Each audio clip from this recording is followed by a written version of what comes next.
So, bago po tayo umupo, sa Psalms 95, 7-11, sabi po rito, "For He is our God, and we are the people of His pasture, and the flock of His care. If only you would listen to His voice today. Do not be stubborn like your ancestors were at Meribah, as on the day at Massa in the wilderness, where your ancestors tested me. They tested me even though they had seen my awesome deeds. 40 years I loathed that generation, so I said, they are the people whose hearts continually err, and they have not understood my ways. So in my anger I declared an oath, they are not to enter my place of rest." Ang title po ng pag-aaralan po natin ay The Voice. Okay? So parang mamaya, parang ata to, contest ng kanta. Okay, pwede na po tayo pong umupo.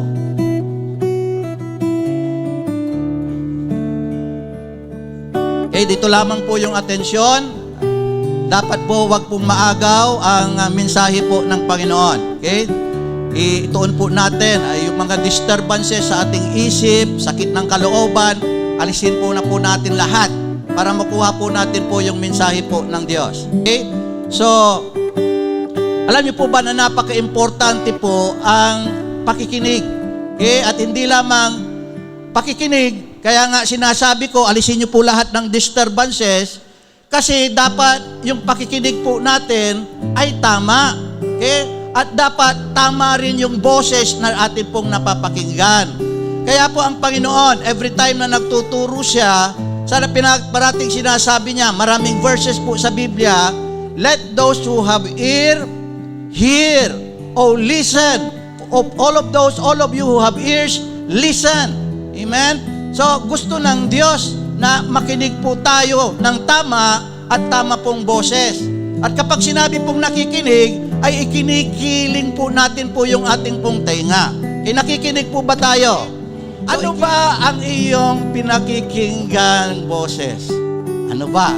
Ano ba ang kadalasang kahiligan natin na pakinggang boses? Yan, tingnan nyo yung sa picture, ganun wala na. Parang chismis ata. Okay? Yan, pag chismis, interesado tayo. Yung tenga natin, mabilis na makinig pag chismis.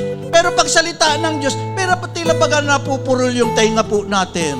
Kaya, kailangan, higit na tayo po ay mabilis na makinig sa salita po ng Diyos kaysa sa chismis. Punta tayo sa chismis. Ang latest chismis ba? Diba? O yung latest chismis, hindi mo na alam kung sino yung paniniwalaan mo. Sabi ni nanay na ganito, kasi yung pera niya kasi kinuha ko para itago ko para sa kanyang future. Kaya nagbago yung opinion ng iba. Maya-maya, may nabasa na naman ako, nagbago na naman yung opinion kasi hindi ipinagpaalam daw kay Carlos Yulo. Tapos tinatawag na golden god, so hindi mo na alam yung paniniwalaan mo. Amen? Mabilis tayong makinig sa chismis, di ba? O, hindi po ba? Di ba? Sa totoo lang, ang bilis-bilis po natin pagsasalita ng Diyos, parang ayaw po natin pong makinig. O kaya naman, pagkatapos ninyong marinig, inunawa ninyo bang mabuti? Inunawa ba natin? Kasi may narinig tayo, pinaniwalaan kasi agad po natin. Yun po yung totoo. Hindi tayo nagkaroon ng pagbabalance, weighing in sa katotohanan at sa kasinungalingan. At kasi may sarili na sila kasing opinion, concluded na. Bakit pa sila nagtatanong? Kadalasan sa mga tao, may konklusyon na agad kaya hindi po nila maunawahan po yung sinasabi. At sa panahon po ng ating pong Panginoon, nangyari po iyan. Amen? Sabi po sa John 24:25, nilibot nga siya ng mga Hudyo at sa kanya'y sinabi, hanggang kailan mo baga kami pag-aalinlanganin kami? Kung ikaw ang Kristo, ay sabihin mong maliwanag sa amin. Sinagot sila ni Jesus, sinabi ko sa inyo, at hindi kayo nagsisimpalataya. Ang mga gawang ginagawa ko sa pangalan ng aking Ama ay siyang nagpatotoo sa akin. Sinabi na ng Panginoon eh. Amen? Ngunit hindi sila maniwala. Sabihin mo sa amin, ikaw ang Kristo. Samantalang sinasabi na nga niya. Yung mga gawa niya, ang nagpapatotoo na siya yung Kristo. Kaya sinabi kay John the Baptist, sabihin mo, maging si John the Baptist, nagduda eh. Nung kinulong si John the Baptist, ina-expect niya kasi, siya po ay ililigtas ni Jesus Christ magmula po sa kulungan. Kaya nagpadala siya. Tanungin mo nga siya kung siya yung Misaya, siya yung Kristo. Sabi ni Jesus Christ doon sa mga pinadala niya, bumalik ka kay John the Baptist at sabihin mo sa kanila, ang mga lumpoy nakakalakad, ang mga bingi nakakarinig, ang mga bulag ay nakakakita, ang mga possessed of the demons ay napapalaya, broken relationships ay namemen, naaayos. Bumalik ka sa kanila. Amen? So, yung po yun minsan po yung tao. Sa totoo lang. Okay? Nakikinig sila, ngunit hindi nila nauunawa. Kasi may sarili na po silang opinion. They have their own stand. Kaya hindi po nila maunawahan. Okay? Kaya ang mga taong ito na nagtanong kay Jesucristo, yung mapurol po yung kanilang pandinig. Mapurol. Amen? Kaya sinabi po sa Mateo 13:15, kung hindi po ako nakakamali, you listen but not understanding. You seeing but not perceiving. For these people's hearts have become callous. Okay? Have become callous daw. Anong sumunod na nangyari? Dahil hindi nila naunawahan yung pagpapakilala ng Panginoong Jesucristo sa Kanya. Anong nangyari? Ipinapako si Jesus Christ. Ipinako nila si Jesus Christ kasi hindi nila naunawahan ang Panginoong Jesucristo. Kaya minsan, kapag hindi ka naunawahan, they will crucify you. Amen? Pero actually, you are telling the truth. That is what happened during the times of our Lord Jesus Christ. Okay, punta tayo po sa text po natin. For He is our God, and we are the people of His pastures and the flock of His care. If only you would listen to His voice today. Okay? So may if. Kapag tayo daw po ay makikinig sa kanyang boses, then we will become the people of His pasture. Kapag nakikinig po tayo po sa boses po ng Diyos. Kaya ang sabi, do not be stubborn, huwag matigas ang iyong ulo, like your ancestors were at Meribah, as on the day at Massa, as in the wilderness. Ang tinutukoy ng psalmist po rito ay yung mga Israelites na lumabas po sa Egypt. Okay? Sila po ay lumabas po sa Egypt at wala silang ginawa. Nakita na nga nila yung kapangyarihan ng Diyos na hindi masukat. Nakita nila hinati ng Diyos yung dagat.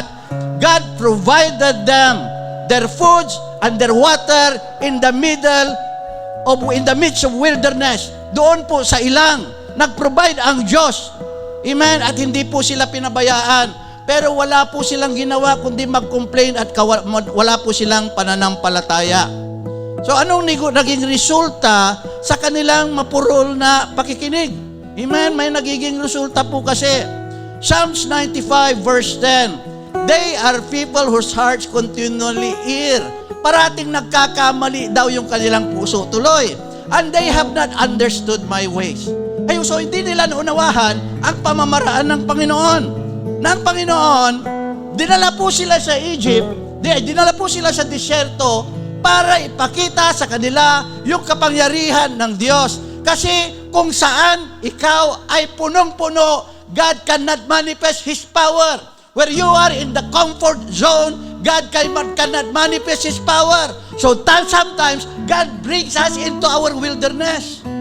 Andiyan po ba tayo? That is the way of God. God wants to show His power. God wants to show His love and His protection to us. Yun po yung kapangyarihan po ng Diyos. Kaya lang iba ang kanyang pamamaraan. Imbis naman ang palataya sila sa way of God, nagduda po pa sila. Kayo paano pong resulta? So in my anger, I declare an oath, they are not to enter my place of rest. Sa kanilang kawalan ng pananampalataya, nagalit tuloy ang Diyos. Hindi sila pinapasok doon po sa promised land. In our times, the promised land is in heaven. Amen? Doon po sa langit. We are promised to have an eternal life. Kailangan mga naniwala tayo po sa boses po ng Diyos. Huwag nating gayahin daw yung ating mga ancestors. Amen? Kailangan manampalataya po tayo sa boses po ng Diyos. Kaya nga may warning. Ano yung warning?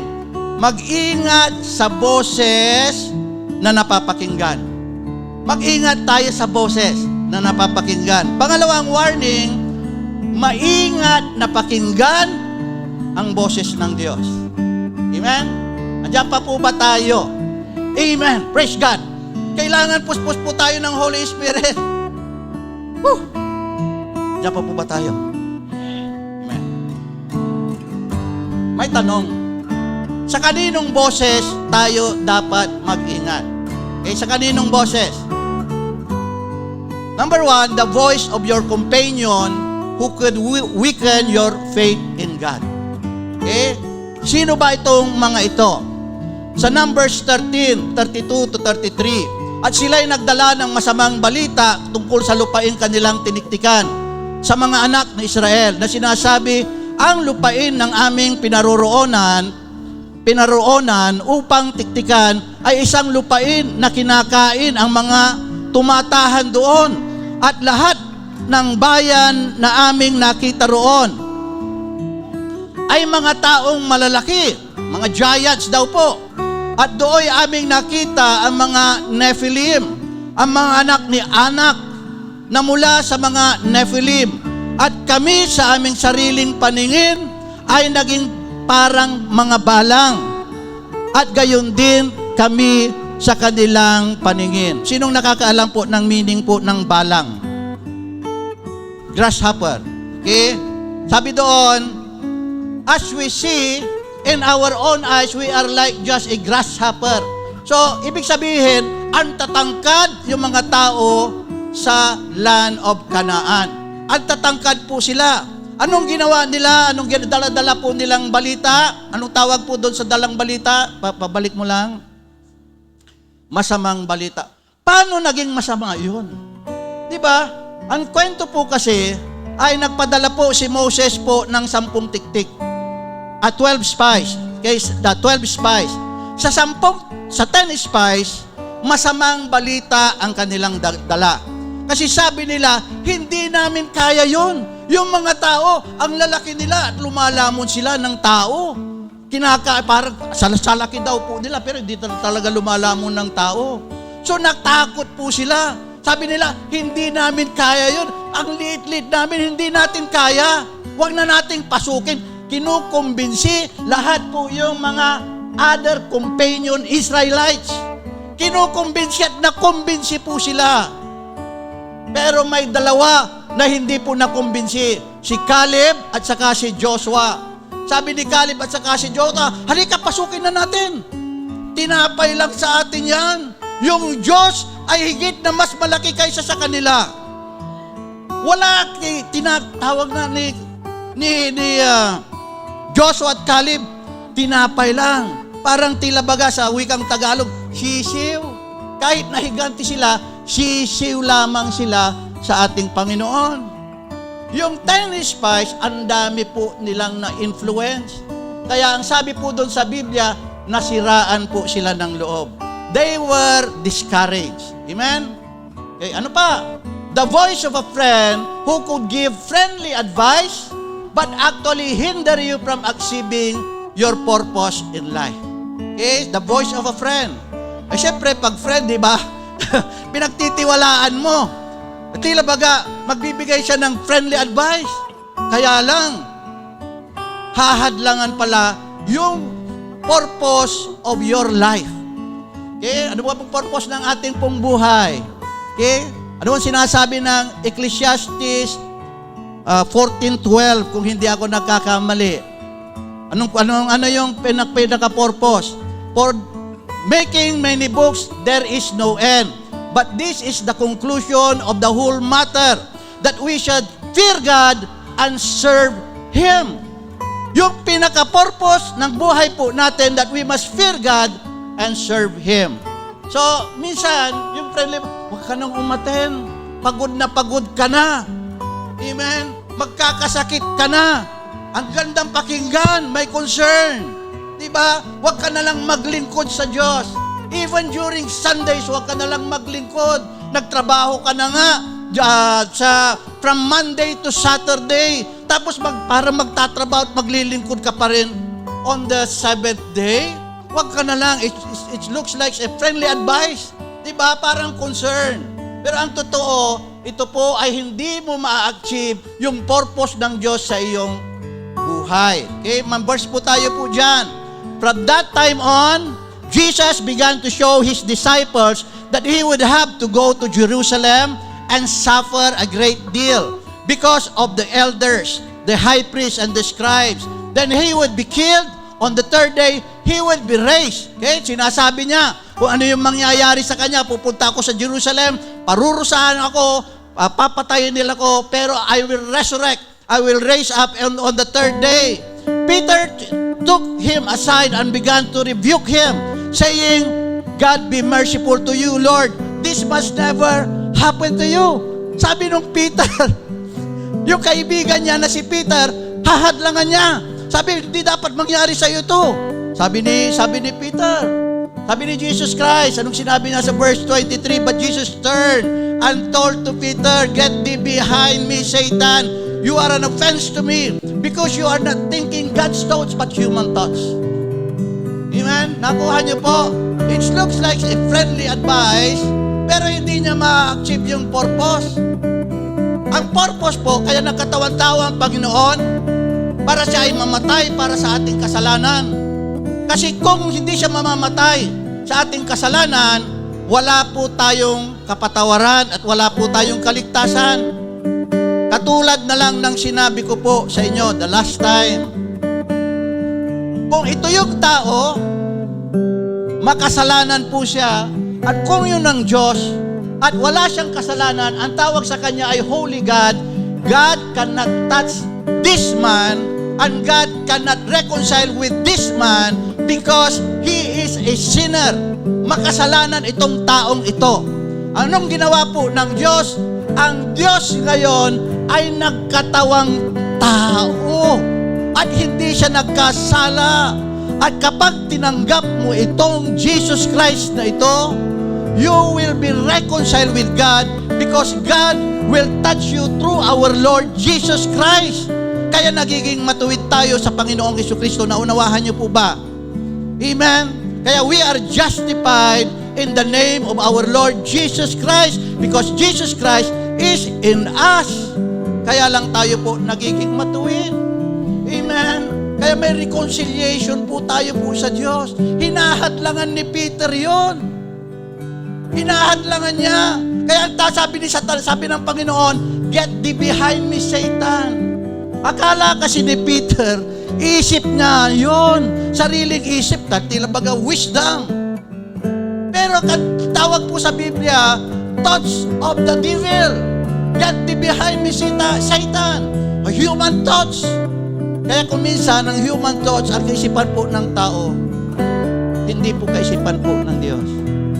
Isaiah 55, 8-9. As high as the heavens are above the earth, so high are my ways above yours. As high as the heavens are above the earth, so high are my thoughts above yours. Huwag nating hayaan o huwag nating ipagpilit na yung kaisipan natin ay kaisipan ng Diyos kasi hindi naman totoo. Andiyan pa po ba tayo? Number 3, the voice of our enemy who gives discouragement, failures, and defeat. Amen? Ano po bang verse po natin po dyan? 2 Chronicles 32, 14-15. Sino sa lahat ng mga Diyos na mga bagsang yaon na lubos na giniba ng aking mga magulang na nakapagligtas ng kanyang bayan sa aking kamay upang kayo'y maligtas sa inyong Diyos sa aking kamay? Ang nagsasalita po ay si King Sennacherib of Syria. Okay? King Sennacherib. Kaya huwag nga kayong padaya kay Hezekias, kay Haring Hezekias, King of Judah, na hikayatin kayo ng ganitong paraan, ni paniwalaan ninyo siya, sapagkat walang Diyos sa alinmang bansa o kaharian na makapagliligtas ng kanyang bayan sa aking kamay, sabi ni Sinakerib, at sa kamay ng aking mga magulang. Gasino pa nga kaya ang inyong Diyos? Minamak niya yung Diyos ng Israel na makapagliligtas sa inyo sa aking kamay. Kasi nga, si King Sennacherib of Syria, marami siyang ginapi na bayan. Kinukumpara niya yung Diyos ng mga bayan yon sa Diyos na Israel. Yung ibang bayan, walang nagawa sa kamay ko Nagapi ko sila, nakanker ko sila. At kung minsan, yung mga kakilala po natin, kinukutya po tayo. Yung mga unbeliever, pinipersecute po tayo. Kinasabi sa atin, wala na yung magagawa yung Diyos mo Wala namang magagawa Iwanan mo na yung Diyos mo. Amen? Kasi they are unbelievers of our true God. Walang pinagkaiba yan. Yung asawa po ni Job. Ano ka sinabi po ng asawa po ni Job? Iwanin mo na yung Diyos mo. Itakwil mo na yung Diyos mo at mamatay ka. Kasi grabe yung sufferings po ni Job. Nawala lahat ng kanyang kayamanan at pinakahuli, nagkaroon po siya ng pigsa magmula ulo hanggang sa kanyang paa. Kaya sabi niya, isumpa mo na yung Diyos mo para mamatay ka na. Pero si Job, never niyang ginawa na sinumpa ang kanyang Diyos. Hindi siya naniwala sa boses ng kanyang asawa. At ang mga Israelita ay hindi naniwala sa boses ng kaaway na si King Sennacherib. Naniwala sila sa boses ng Diyos sa pamamagitan ng boses ni King Hezekiah. Kaya nagwagi po sila sa battle. Amen? Andiyan pa po ba tayo? Kasi po yung boses po ni King Sennacherib is a voice or was a voice of discouragement. Nagbibigay po siya ng discouragement. Kaya kapag may boses po, iwanan mo na yan. Wala nang mangyayari sa'yo. Mamamatay ka na. It's just a voice of an unbeliever. Number 4, the voice of the false prophets who leads you to worship false God. Anong verse po natin po dyan?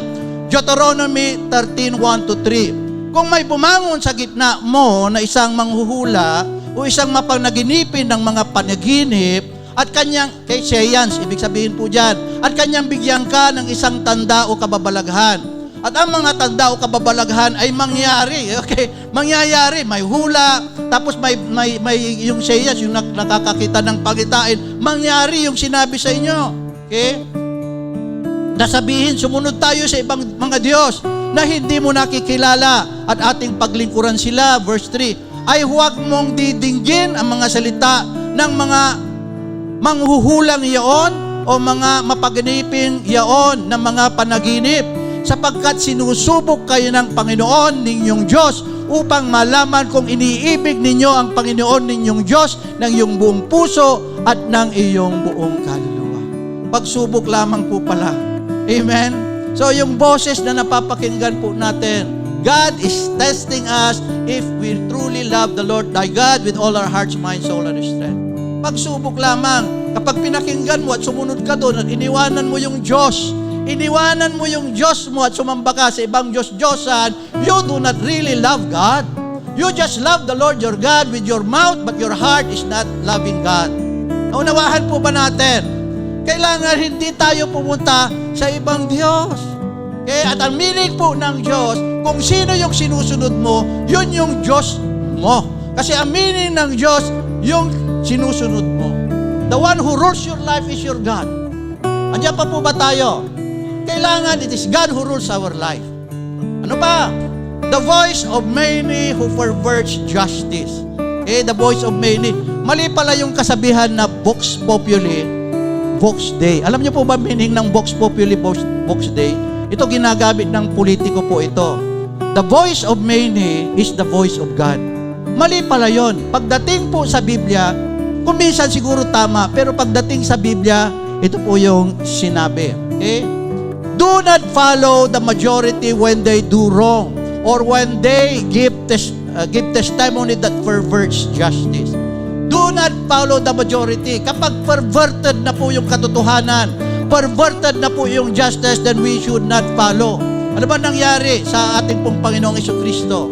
ang crucifixion ay sentensya ng mga kriminal nung panahon ng Panginoon.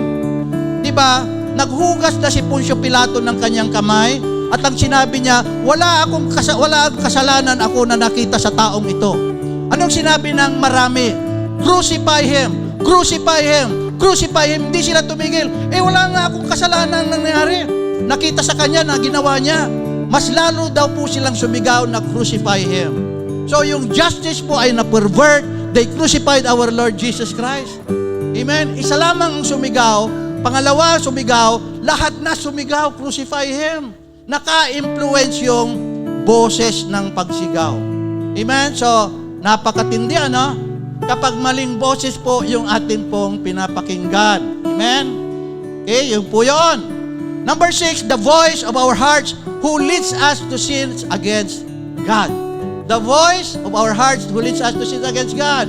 Jeremiah 17:9. Ang puso ay mandaraya na higit kaysa lahat ng bagay at totoong masama, sinong nakakaalam? Kapag sinabing heart, the voice of yourself, the voice that you feel in your heart. So, sa mundo, di ba, kung ano ang nasa, parati kong sinasabi to, kung ano ang nasa puso mo, sundin mo. May asawa ka na, tapos may nanligaw sa'yo. Tila baga, tumitibok-tibok yung puso mo kasi nakikita mo siya lagi. Nai-inspire ka sa kanya, tumitibok-tibok yung puso mo. May asawa ka na. Paniniwalaan mo yung puso mo? Hindi, because it will lead you into sin. Nandiyan pa po ba tayo? Kadalasan kasi erroneous yan yung puso.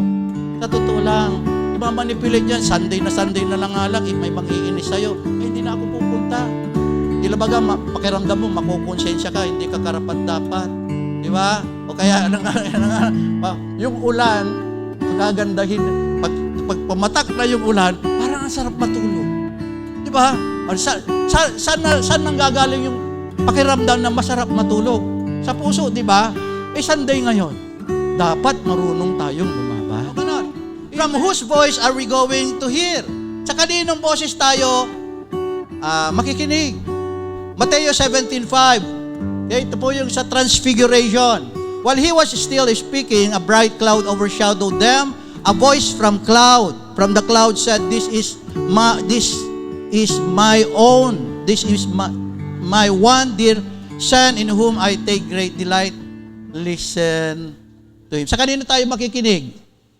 Kay Jesus Christ. Listen to our Lord Jesus Christ. Ang sabi ng Panginoon, my sheep hear my voice. Sabi ni Jesus Christ, my sheep hear my voice. Lahat ng sheep ng Panginoon sabihin, praise the Lord. Hear the voice of our Lord Jesus Christ. I know them and they follow me. Hindi lang nakikinig. Pag nakikinig ka, you follow. Pag hindi ka nagpa-follow, you are not really listening. Amen? I give them eternal life. They will never be lost and no one will snatch them out of my hand. So God is giving us eternal life. No one can snatch us out from the hands of our God kapag makikinig po tayo po sa Kanya at susunod po tayo po sa Kanya. Ngayon, may conclusion. Hear Jesus' voice and Him only because His voice gives us eternal life.